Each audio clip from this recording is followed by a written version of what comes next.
Assalamualaikum everybody and very good evening to all. I'm very sorry for the inconvenience and because I have meeting to to to set up in this morning, so that's why I have to postpone, not not postpone, but I have to replace with this kind of my own recorded video. So what we have here, we are going to finish this topic, which is in chapter 3. We have covered regarding on carbohydrates, and then what else? We have covered regarding on protein, and then at the same time we have covered also on the vitamins. So now and today I'm going to finish all the subtopic in this chapter 3, which are fat, as you can see over here, and then the minerals, and then the last subtopic is water, H2O. So take a look, and then please bear in mind that this topic, which is chapter 3, is included in your quiz 2. Maybe next week or next 2 weeks, so you need to only get ready. Any announcement that I'm going to make, so at least you have prepared. So in this quiz 2, and also in your upcoming final exam, so almost 50% of the question comes from chapter 3. Okay, so take a look. The first slide, it is fat or lipid. Fat, lipid. Nama lain bagi fat dan lemak adalah lipid. So kalau kita nak bergurau dengan kawan-kawan, janganlah cakap kau ni banyak lemak lah. Tukar.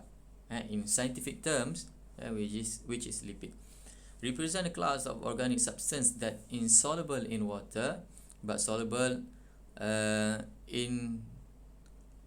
insoluble in water. Insoluble means that it is not mixed up with the water. For example, if we have a glass of water and then we mix with oil or fat from food, contoh macam lemak ayam ataupun lemak daging, what happen? Water and fat will not mix up, even we stir. Walaupun kita kacau, dia takkan campur. But soluble in certain solvents like alcohol, but only soluble in certain solvent, dengan cairan yang tertentu, contohnya alkohol. Sebab apa? Because they have a similar structure. Fat and alcohol have a similar structure. Dari segi struktur dia adalah sama, so that's why it can be mixed up. There are 3 major dietary lipids, which are triglyceride, cholesterol, and phospholipids. But in this subtopic, we are going to focus on 2 only, which are triglycerides and also cholesterol. Triglyceride, tri means 3, 3. Triglycerides, also known as true fat or neutral fat, eaten and stored in the human body. Of course, we eat the food, such as animal food, such as meat, such as chicken. So inside those kind of meat and chicken, those kind of animal product, they have triglyceride, composed of 2 different compounds, which are fatty acid ataupun bahasa mudah dia FA. Kalau kamu jumpa perkataan FA, itu adalah fatty acid, bukan football association, bukan football association. So fatty acid divided into 2, which are saturated and also unsaturated. Saturated lemak tepu, unsaturated lemak tidak tepu. So yang bagus yang mana? Of course lemak tidak tepu, sebab apabila ia tidak tepu, dia mudah diuraikan, mudah disingkirkan. That's why it also known as a good fats. Glycerol, also known as alcohol. Alcohol. Formula 3 fatty acids plus glycerol equals to triglycerides. Siapa pernah tengok cerita Aquaman? Aquaman dia masuk, dia menyelam dalam air, kemudian apa yang dia cari? Dia cari lembing bermata 3. Nama dia apa? Tridon. 3RIDON, Tridon. So tri itu maksud 3. Ni sama, triglyceride 3. So 3 fatty acids plus glycerol it will become a triglycerides. Unsaturated fats, unsaturated classified into the first is monounsaturated. Mono means single, and then polyunsaturated fatty acid. So both of these unsaturated types also known as a good fat. Dia adalah satu lemak yang bagus. Sebab apa? Sebab mudah diuraikan, dicernakan. Polyunsaturated fat, I think you are very familiar with this term, omega 3, omega 6.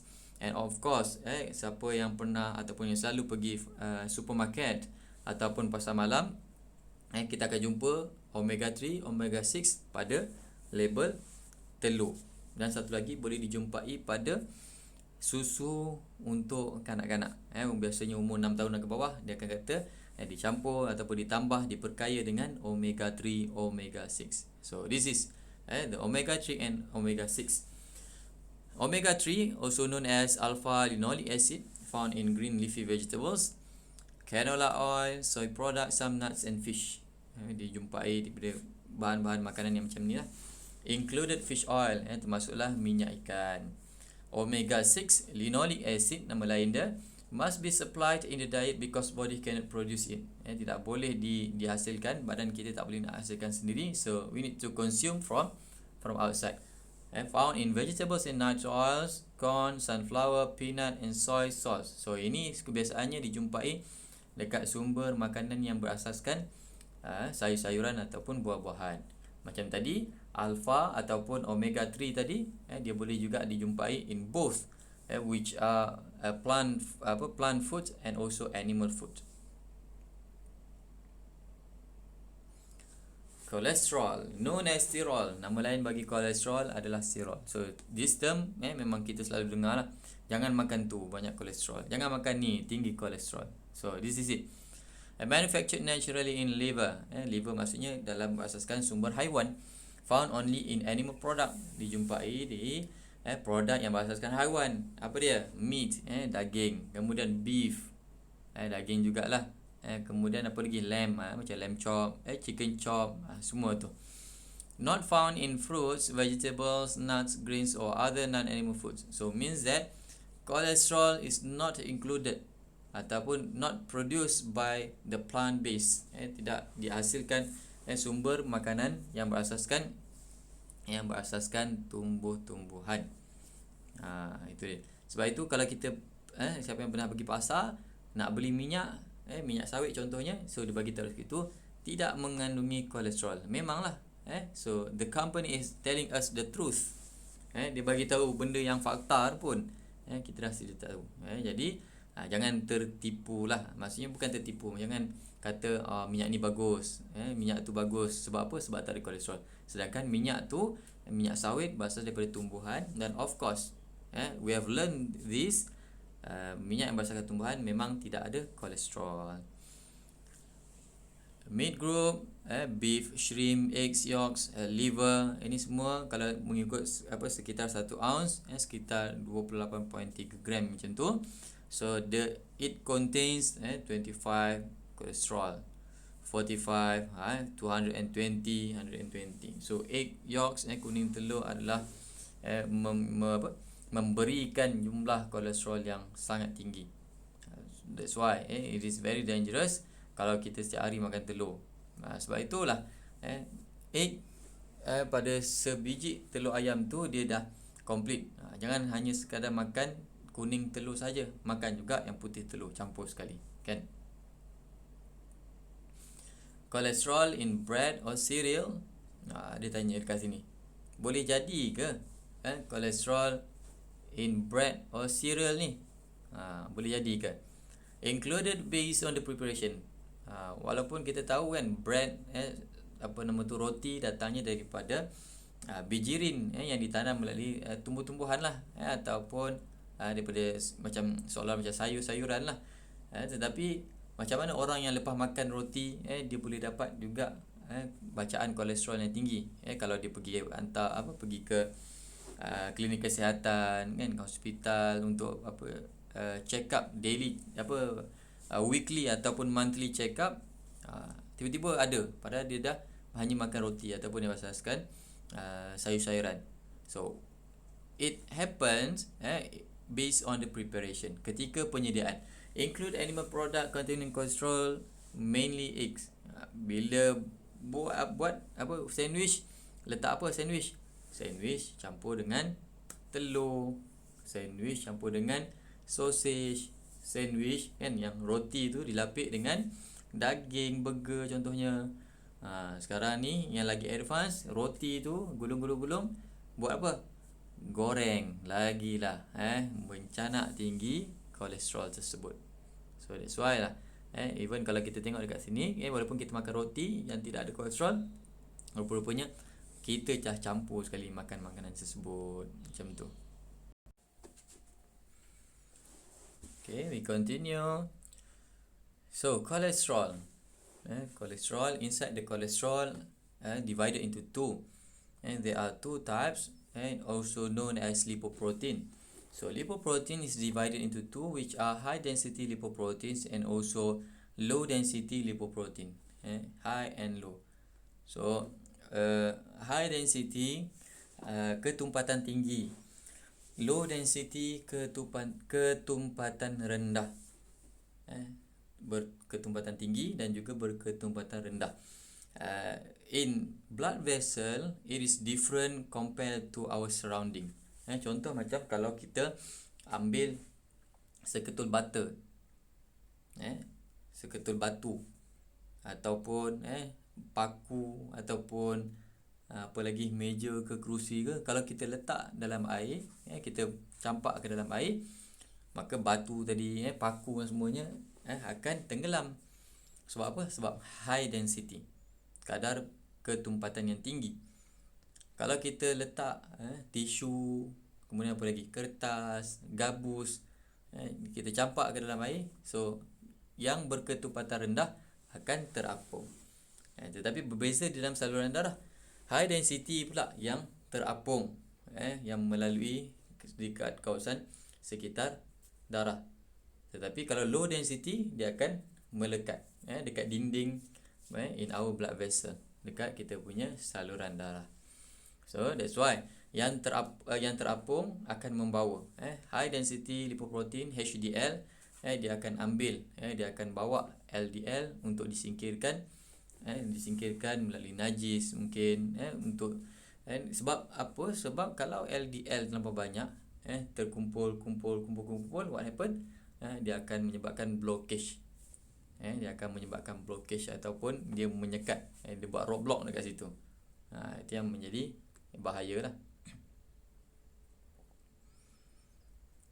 Structure. All cell membrane covering nerve fiber. Maksudnya fungsi untuk fat ini adalah dia membantu untuk melindungi nerve, kita punya saraf. Fat in adipose tissue helps conserve body heat. Adipose tissue maksudnya lapisan lemak, lapisan lemak di bawah kulit. Itu nama dia adipose tissue.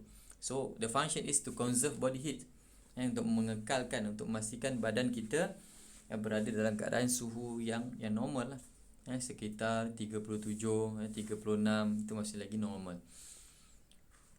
Shock absorbers to protect various organ. Kalau kita kena tackle, contohnya kalau kita kena ada injury, kena cocok ke, kemudian ada terjatuh ke, so fats, the functions like absorbers, seperti ataupun seolah-olah untuk menyerap hentakan. Contoh for those yang pernah main rugby sebelum ni ke, ataupun pernah main bola kena tackle, ataupun accident. Jadi kadang-kadang kita rasa sakit, tetapi ia tidak mencederakan organ dalaman kita. Sebab apa? Internal organ is protected, protected by the fat, daripada lemak. Energy sources, sumber tenaga. Metabolism of fatty acid into acetyl coenzyme known as beta oxidation. The process, the process of breaking down daripada fat kepada fatty acid, nama dia beta oxidation. What is the function? Produce ATP. ATP ni tujuannya adalah memberikan tenaga. Carbohydrates, kita makan nasi contohnya, makan mi ke, makan roti ke. So di dalam nasi, di dalam roti ada carbohydrates. Carbohydrates break down into glucose. So glucose akan break down lagi menjadi ATP. ATP inilah digunakan sebagai sumber tenaga. Kemudian kita makan apa lagi? Makan ayam, makan daging. Dalam ayam, dalam daging ada protein. So protein break down into amino acid. So amino acid will turn into ATP untuk memberikan kita tenaga. Sama juga macam fat. Kita makan makanan berminyak, makanan berlemak, makan aiskrim, makan ayam goreng. So dalam makanan yang kita makan tu, dalam tu ada fat, ada lemak. Fat will turn into fatty acid. Dan fatty acid tu, proses dia dekat sini, nama dia beta oxidation. The function is to produce ATP. ATP lah, ATP itulah digunakan untuk tenaga. So ini struktur daging, kita ada intermuscular fat dan juga intramuscular fat. Biasanya intermuscular fat ni kita mudah pilih lah kan, berlemak tu kita buang, kita tak suka, rasa liat, tak sedap dan sebagainya. Tapi intramuscular fat ni tak boleh buat apa dah. Mana ada orang yang makan daging, tiba-tiba dia nampak dekat sekitar daging tu ada lemak yang halus intramuscular, dia pun pilih tak ada. Even intermuscular pun orang makan juga kan, especially siapa yang suka makan sate. Sate RM1, RM1.5. Lepas tu banyak apa, tengah-tengah tu ada lemak. Jarang lah kita tak makan. Biasanya kita ngap sekali, pejam mata. Dietary fats and cholesterol have implication. What happen kalau kita terlampau ambil makanan-makanan yang berlemak ataupun berminyak ni? First is coronary heart disease, CHD, obstruction of the blood flow in the coronary arteries. Dekat kawasan coronary arteries, coronary maksudnya blood vessel lah. Nama lain coronary tu adalah blood vessel. Arteries pun sama, blood vessel. Macam tu. So obstruction of the blood flow, mana-mana yang membuat sekatan jalan raya, obstruction, ada sekatan, ada masalah, ada apa, terkumpulnya perkara ataupun bakteria yang tak elok. So bila ada menghalang laluan blood flow, laluan darah, so itu dinamakan coronary heart disease. Coronary thrombosis, blockage of blood vessel by a clot. Clot ni maksudnya darah beku, darah yang beku kat kawasan tersebut, dan dia blockage, dia buat sekatan jalan raya, darah tak boleh lalu. Apabila darah tak boleh lalu, itu dinamakan dia punya apa, keadaan tu dinamakan coronary thrombosis. Atherosclerosis, arterial walls is thickened and lose elasticity. So kita punya blood vessel, it is very elastic. Macam mana, apa bukti elastik? Contoh kalau kita sentuh pada dekat sini, kita akan rasa denyutan nadi. Contoh dekat sini kan, kita rasa denyutan dia. Mana lagi? Contoh dekat sini, pergelangan tangan, kita akan rasa dia punya denyutan. Jadi bila denyutan ni maksudnya ada proses menghantar darah, proses pump, apa, jantung kita mengempam darah. Bila mengempam darah, dia buka untuk kembang kuncup. Samalah macam dekat blood vessel, dia kembang kuncup macam tu. Okay, what happened? Atherosclerosis, dia kata dekat sini lose elasticity. Dia punya kadar regangan tu dia akan hilang. Sebab apa hilang? Sebab terkumpulnya accumulation of fatty acid. Sebab bila dah terkumpul, kalau sikit okey lagi, boleh kembang kuncup. Tapi kalau dah terkumpul macam ni, kembang je lah, tak boleh nak kuncup dah. Jadi bila berlaku macam tu, what happen? Sama juga. Kalau kita tengok coronary heart disease, coronary thrombosis, atherosclerosis, ini semua disebabkan oleh sekatan, sekatan jalan raya lah. Kan, sekatan, ada sesuatu yang menyekat darah tersebut daripada lalu secara normal. Cuma nama tu lah berbeza. Ada sekatan jalan oleh JPJ kan, ada sekatan jalan oleh polis trafik, ada sekatan jalan oleh sekarang ni untuk kalau contoh macam PKP ataupun PKPD, Perintah Kawalan Pergerakan, kadang-kadang ada tentera kan, ada JPAM, macam tu. So tu je. Sekatan masih sama tapi dia punya nama berbeza. The fats on fat, leave it unsaturated, which are poly and also monounsaturated. Sebab apa? Sebab dia tidak tepu, jadi mudah diuraikan. Contoh macam minyak berasaskan sayur-sayuran, minyak zaitun, minyak bunga matahari. Limit it, iaitu hadkan pengambilannya. Contoh macam daging, daging yang berlemak lah especially. Kemudian butter, margarine, heavy cream, cheese dan sebagainya. Raises bad cholesterol levels, akan menyebabkan peningkatan jumlah kolesterol dalam badan.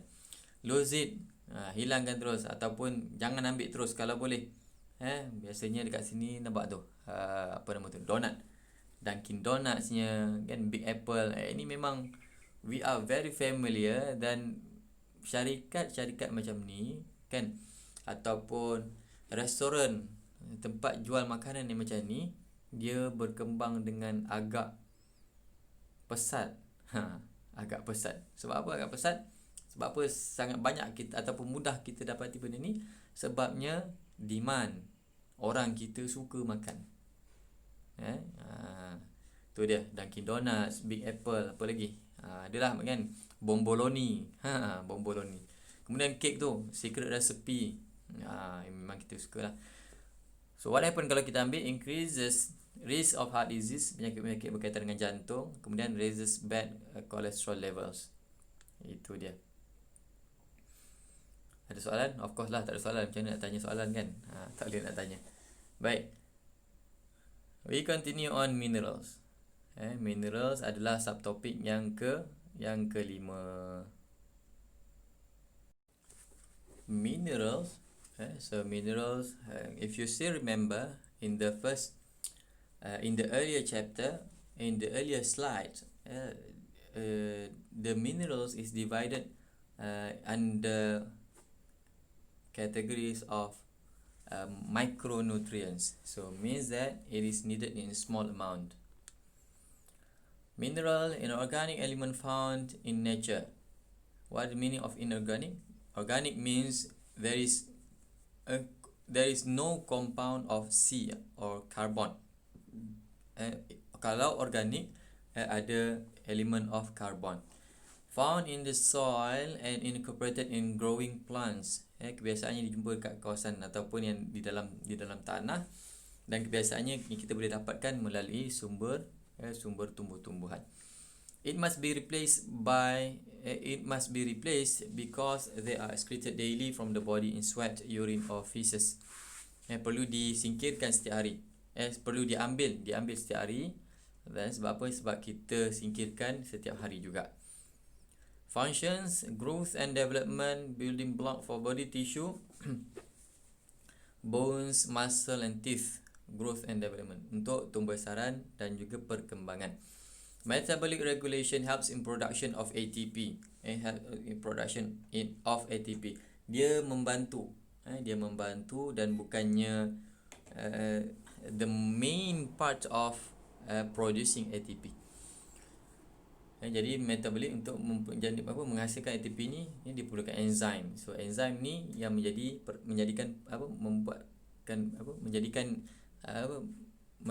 peranan utama. Memainkan peranan utama.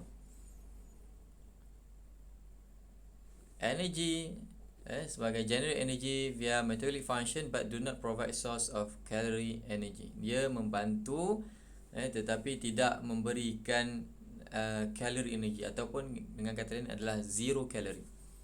Zero calorie. Maksudnya kalau soalan keluar berkaitan dengan minerals, vitamins and also water, jangan kamu pandai-pandaikan darab dengan jumlah kilokalori yang ada, sebab dia tidak memberikan tenaga. Contoh kalau kita ambil sepinggan nasi dan sepinggan mineral, analogi yang saya buat sebelum ni pun sama. Sepinggan nasi dengan sepinggan vitamin, kalau ada, jadi yang mengenyangkan kita, yang boleh membuatkan kita melakukan aktiviti seterusnya adalah sepinggan nasi, bukannya sepinggan vitamin or a plate of minerals. Minerals, water and also vitamins did not give us energy. Minerals contribution to body function. Apa fungsi dia? Ion balance in cell, sebab badan kita ada charge positif, ada charge negatif.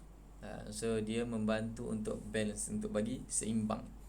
Growth and development, calcium, phosphorus, zinc. Tadi tu ion balance, sodium, potassium, chloride. Antioxidant sebagai untuk apa, to protect our cells in the body, selenium, zinc, copper, manganese. Cell metabolism, calcium, phosphorus, magnesium. Sel maksudnya untuk memproses ataupun untuk memastikan apa, sel kita terus hidup, terus berjalan dengan baik.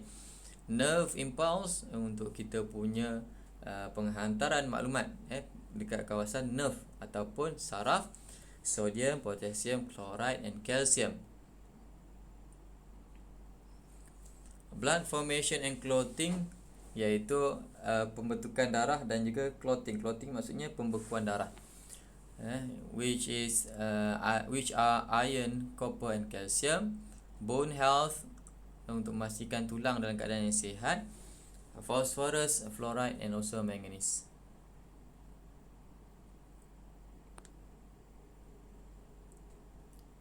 Mineral types, there are two types of minerals, which are macro minerals and also micro.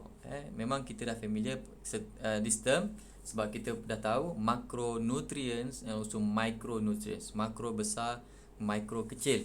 Tetapi dalam minerals pun ada perkara yang sama, iaitu macro minerals and also micro minerals. Macro minerals is a major minerals, and there are 7 altogether. Need more than 100 mg per day. Calcium, phosphorus, magnesium, potassium, sodium, chloride and also sulfur. So total 7. Micro minerals ataupun trace minerals need less than 100 mg per day, kurang daripada 100 mg per day. Include iron ataupun nama lain adalah ferrum, copper, zinc, chromium, selenium, boron, vanadium. Other trace minerals, fluoride, iodine, cobalt, manganese and molybdenum.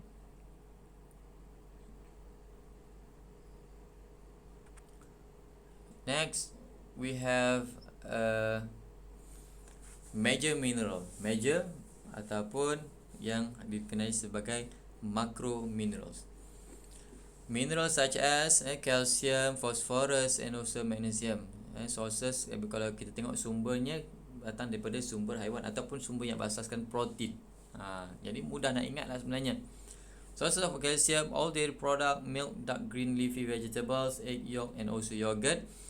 The roles is for bone formation, enzyme activation, untuk mengaktifkan enzim, tujuan pencernaan. Nerve impulse transmission, untuk menghantar impuls ataupun menghantar maklumat melalui saraf. Muscle contraction, ketika nak buat sesuatu aktiviti, contoh nak menggenggam, nak berjalan, bergerak, so that is called muscle contraction. And every time muscle contraction happen, so they need calcium. Dia perlukan calcium. Phosphorus, all protein product related with protein, whole grain product. Apa yang related with protein? Meat, kemudian soy and soya, even vegetables and fruits pun ada phosphorus, ataupun juga terlibat dalam protein. Roles, bone formation sama kan dengan calcium. Cell membrane structure, untuk membentuk membrane. Membrane ni maksudnya selaput pada sel tu. Vitamin B activation. Magnesium, milk and yogurt, whole grain product, kemudian fruits and vegetables.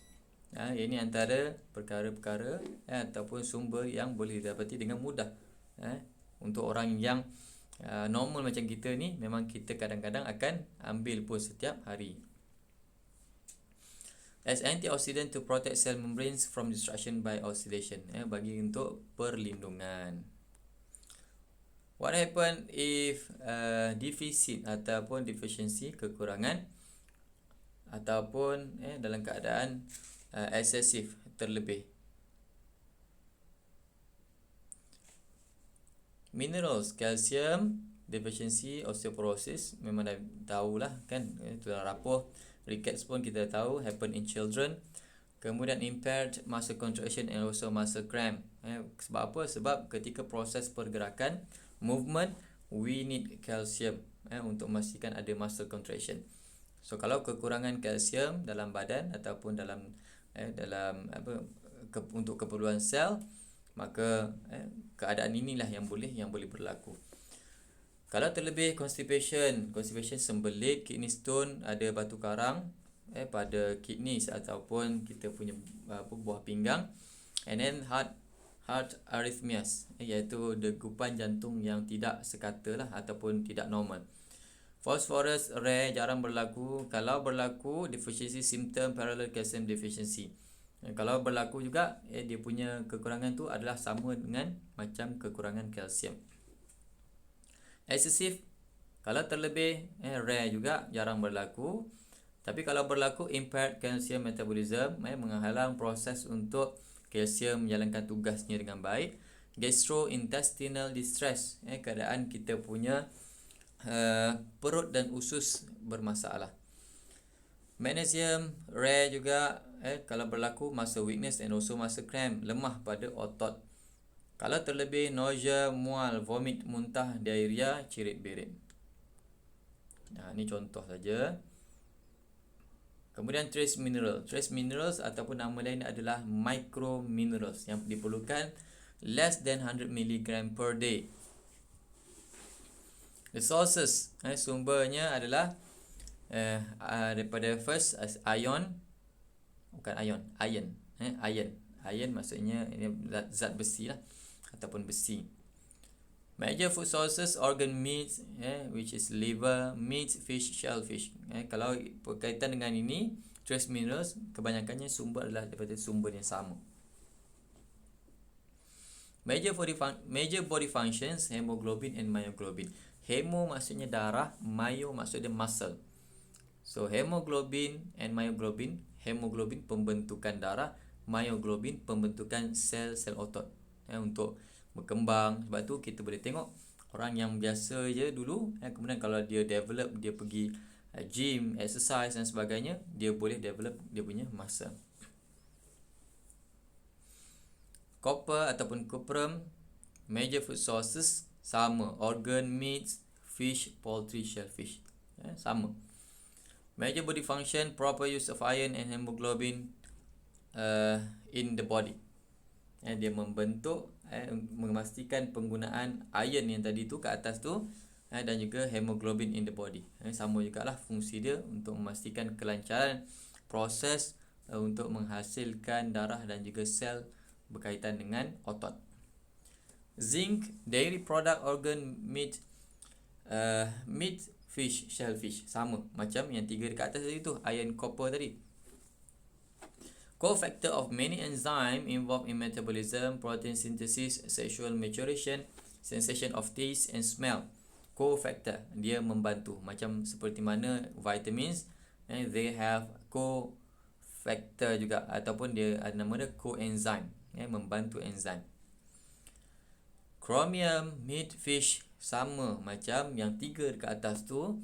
Enhance insulin function as glucose tolerance factor, dia membantu untuk pengambilan ataupun penghasilan kegunaan untuk menggunakan insulin yang related dengan glukos. Sebab itu orang yang kena diabetik ataupun diabetes, mereka tidak boleh menghasilkan insulin. Sebab apa? Sebab kilang untuk menghasilkan insulin telah rosak. Jadi what happen? They need to inject. Dia perlu cocok lah insulin tu. Sebab apa? Sebab insulin tak ada. Insulin dengan glukos dia akan gerak selari. Kalau salah satu tak ada, maksudnya kalau ada glukos tetapi insulin tak ada, kilang tu rosak. So glukos tu akan berada di sekitar dalam badan je lah. Dia jadi glukos, kemudian dia tukar jadi balik kepada fat. Kemudian fat tukar jadi balik kepada glukos, kemudian kepada fat balik. Tetapi tak boleh diproses, tak boleh digunakan tenaga. Sebab tu orang yang kena diabetik ni kita tengok dia terpaksa cucuk, sebab kalau tak badan dia jadi lemah kan, dia jadi hypo. Bacaan gula dalam darah dia rendah, terlampau rendah sangat ataupun terlampau tinggi sangat. Sebab apa? Sebab tidak ada insulin. Jadi bila ada insulin dan glukos berpasangan, barulah badan kita boleh berfungsi dengan baik. So what happen kalau kekurangan ataupun terlebih?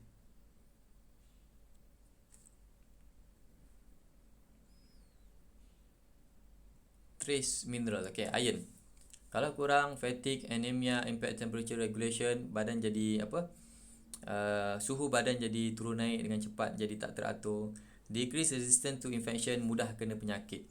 Kalau terlebih, hemochromatosis, iaitu liver damage, rosak pada hati. Copper ataupun kuprum, rare, jarang berlaku, tapi kalau berlaku boleh menyebabkan, nama dia adalah anemia, kekurangan kekurangan darah merah.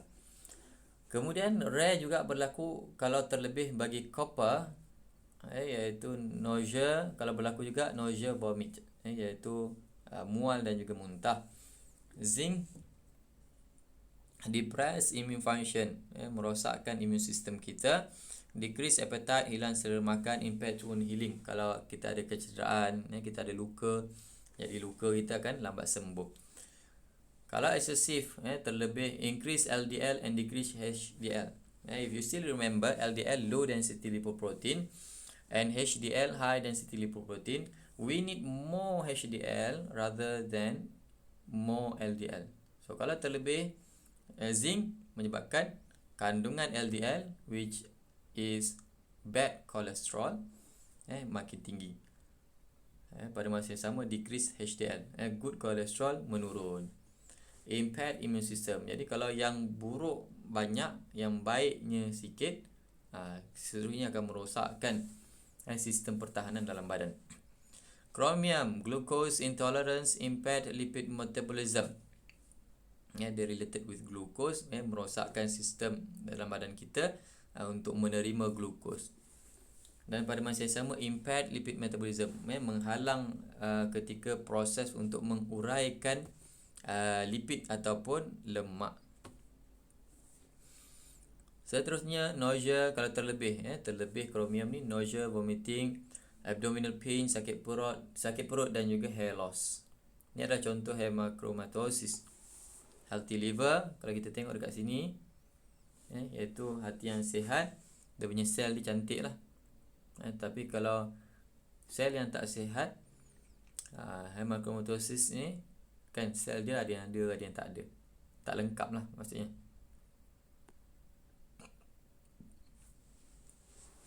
This is what happen. This is what happen kalau kita ada masalah ataupun rosak hati, rosak hati.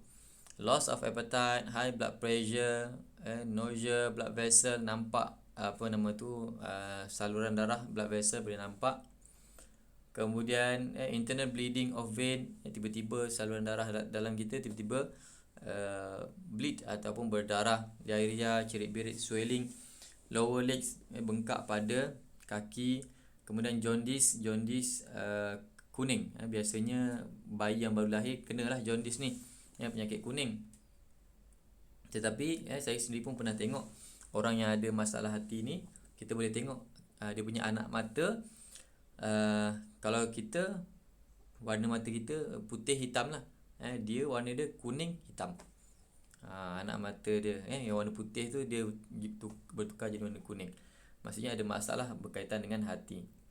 Kemudian readily infected, encephalopathy, ada masalah pada bahagian otak. Dark urine color, iaitu warna kuning pada urine ataupun air kencing. Stomach pain, sakit perut. Fatigue, dekat bawah tu, fatigue. Lesu, itching sensation, rasa gatal-gatal.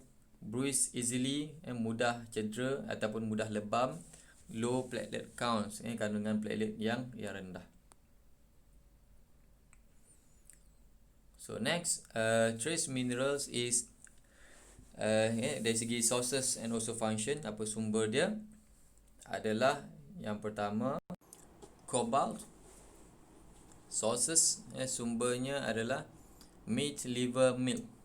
Ni pun kita boleh tengok lah, dia punya sources dia pun quite similar, related with protein. Function, component of vitamin B12 promote development of red blood cell, pembentukan sel darah merah.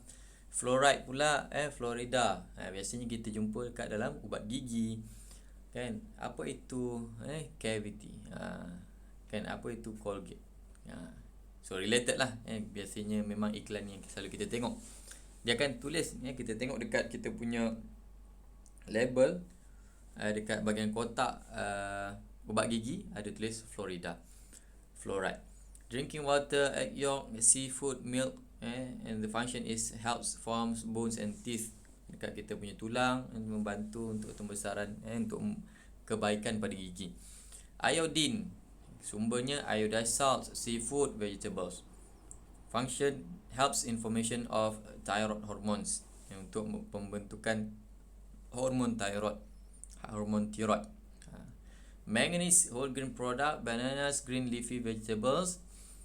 Functions, most enzyme, many enzymes involved in energy metabolism, bone formation, fat synthesis.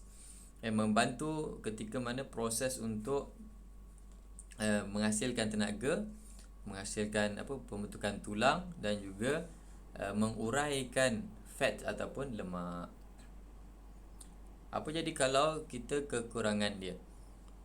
Kalau kekurangan cobalt not found in humans, maksudnya tidak dijumpai lah masalah ni lagi. Kalau terlebih, nausea, vomiting, death, boleh menyebabkan kematian. Fluoride, kalau kurang, high incidence of dental cavities related with our teeth, masalah pada gigi. Discolored teeth, excessive kalau terlebih, ada masalah pada gigi.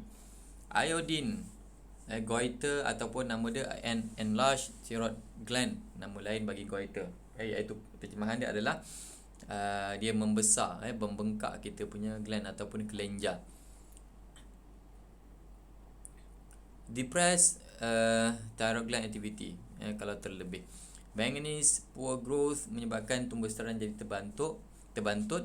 Kemudian kalau terlebih, what happen? Weakness, nervous system problem, mental confusion, jadi badan jadi lemah, kemudian nervous system, kita punya saraf, sistem saraf rosak, dan juga mental confusion.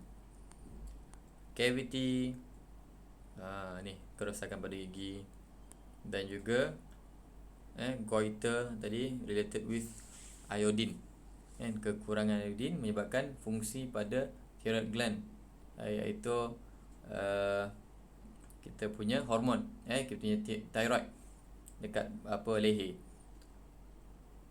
Ini adalah kalau maksudnya kalau berlaku perkara ni, goiter, kalau dulu nama dia beguk lah, bahasa mudah bahasa kita adalah beguk. Cara dia adalah macam ni, kita ambil garam. Kalau orang dulu dia tak pakai garam, dia pakai nila. Nila dia letak dekat situ. Tapi saya tak pasti apa signifikan, tetapi mujarab lah, mujarab. Sebab saya pernah kena lah. Tapi bila dah kena tu, beringat lah, 2-3 hari jugalah untuk sembuh beguk tu. Okay, selesai. So this is the last subtopic, which is water. Water, or the other name is H2O. So what is water? Water is a clear, tasteless, odorless fluid. Dia tak samalah macam kalau kita minum air teh ais limau, ataupun teh tarik, ataupun air Pepsi, ataupun Coke. This refers to normal water ataupun mineral water ataupun air masak lah. A clear, tasteless, iaitu warna yang jernih, tasteless, tidak ada rasa, odorless, tidak ada bau. Simple compound composed 2 parts of hydrogen and 1 part of oxygen, H2O. The most essential nutrients yang sangat diperlukan, yang sangat bukan sekadar diperlukan, tetapi dia menjadi satu sumber untuk meneruskan kita hidup. Ni dia, air.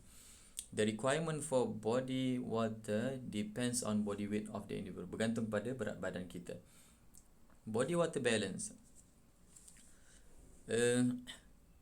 fluid loss equal to fluid intake equal to body water balance. Macam mana nak pastikan bahawa badan kita dalam keadaan yang seimbang, ataupun air di dalam badan berada dalam keadaan yang seimbang.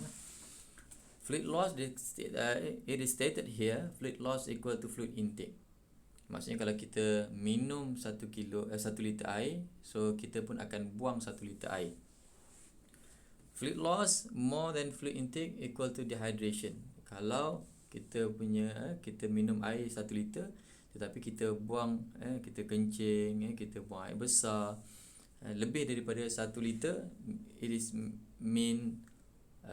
the meaning is we are having dehydration. Kita mengalami dehydration ataupun satu keadaan yang dalam keadaan badan kita kekurangan air. Water loss, how our body loses the water. It is through sweat ataupun perspiration, sweating, berpeluh. Exhaled air in breathing, ketika kita menghembuskan nafas. Feces, iaitu najis, urinary output, ketika kita buang air kecil, kencing. Insensible perspiration of the skin, not visible, tak nampak. Maksudnya kita punya skin ataupun kita punya kulit kita pun bernafas, tapi dengan cara dia lah. Macam mana nak tahu bernafas atau tidak kulit kita ni? Contoh, kalau kita letakkan tangan kita di atas meja ataupun di atas kerusi, kan, kita letakkan kerusi lama-lama, ni kerusi yang dia punya surface dia yang selari lah, contoh macam atas meja ataupun atas kaca, ataupun jangan ada alas ataupun ada tisu, memang tak akan rasa lah, kita tak rasa lah. Misalnya kalau kita dalam keadaan lama kita letak tangan kita macam tu, so kadang-kadang kita akan rasa melekit ataupun basah berair, macam tu. Itu maksudnya kulit kita pun bernafas dengan cara dia sendiri. Fluid intake, untuk pengambilan cecair. Fluid intake of beverages such as water, soda, milk, juice, coffee and tea dan sebagainya, macam-macam lah apa benda yang kamu nak letak pun boleh, asalkan nama dia air. Jangan air longkang dah lah, kan. Provides about 80% of total water needed to replenish losses. Dia total daripada keseluruhan badan yang kita minum ataupun pengambilan kita setiap hari, 80% datang daripada air. About 20% of daily total water intake come from food we eat. Selebihnya, lebih kurang 20% datang daripada makanan. Solid food contribute as water sources in two ways, dengan dua cara. Yang pertama, daripada makanan tersebut.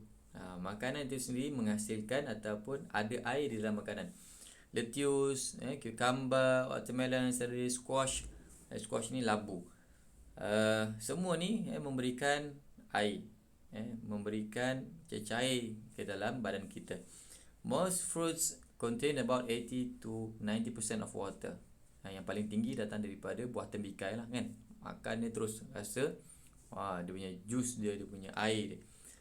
Meat and seafood contain 60% or 60 to 70% of water.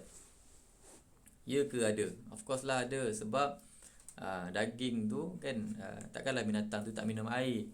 Walaupun dia telah disembelih, telah dibakar ke apa benda, kan, masih lagi di dalam daging tu ada air. Sebab yalah, ayam, itik, kambing, lembu dan sebagainya, binatang-binatang ni pun untuk survive, they also drink water, kan, dia akan minum. Jadi adalah hasil, maksudnya masih lagi tersimpan di dalam daging. Bread, roti pun ada juga. Sebab apa? Roti ketika nak dihasilkan menjadi roti, tepung campur dengan air.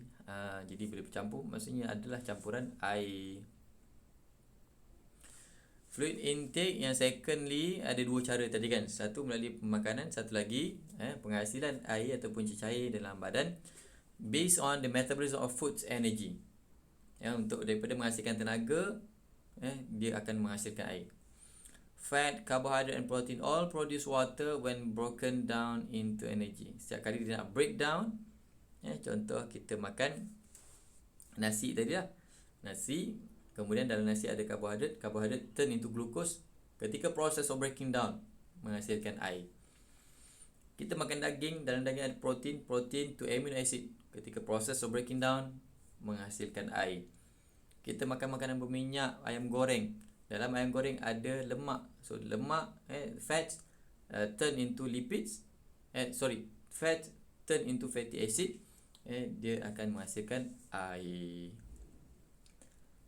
Water functions, transportation of nutrients, regulation, iaitu untuk proses penghantaran, regulation and maintenance of body temperature, untuk proses memastikan suhu badan dalam keadaan seimbang, dalam keadaan yang baik.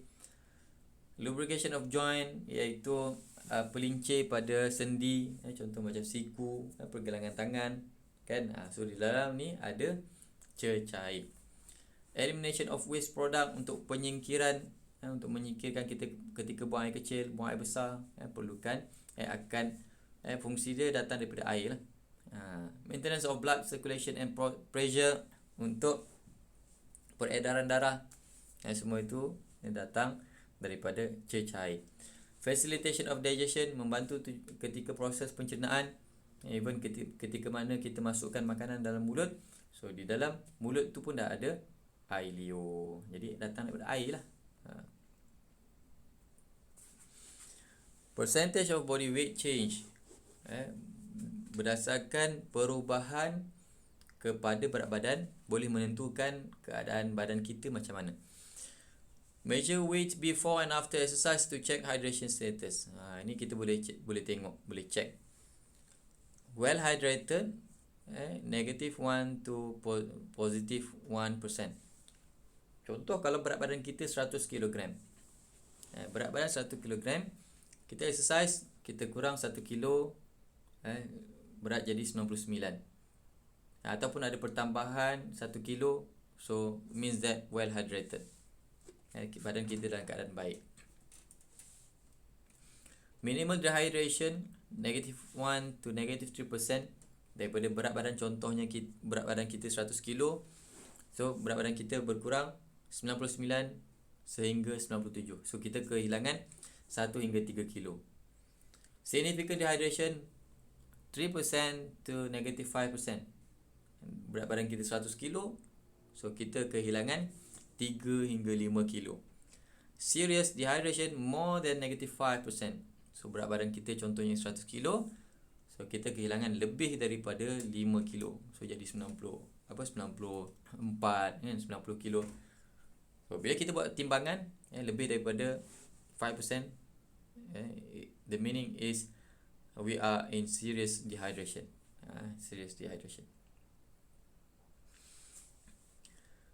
Symptoms of acute dehydration, apa yang akan terjadi pada badan apabila berlakunya dehydration? Headache, sakit kepala, nausea, mual, vomit, muntah, rapid heartbeat, degupan jantung jadi cepat, dry skin, kulit kering. Kemudian excessive thirst, rasa dahaga yang teramat sangat. Rapid breathing, pernafasan, kita bernafas turun naik dengan cepat. Dry mouth, mulut jadi kering, ataupun merekah. Kemudian giddiness, kita punya kepala pusing ataupun berpusing. Pening lah, pening. Okay, itu saja berkaitan dengan chapter 3. So what is my advice to you? You need to be ready. Chapter 3 maybe next week, maybe next 2 weeks. So you need to prepare, kena bersedia. Quiz 2, all subtopics are included. Protein, carbohydrate, fat, vitamin, minerals and also water. So all subtopics are included in quiz 2. Di dalam quiz 2. Apa yang saya boleh beritahu adalah get ready untuk minggu depan ataupun lagi 2 minggu. Kalau minggu depan lah.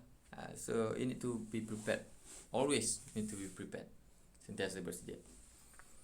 Okay, setakat ini saja all the chapters in chapter, all the subtopics in chapter 3 has done, telah selesai.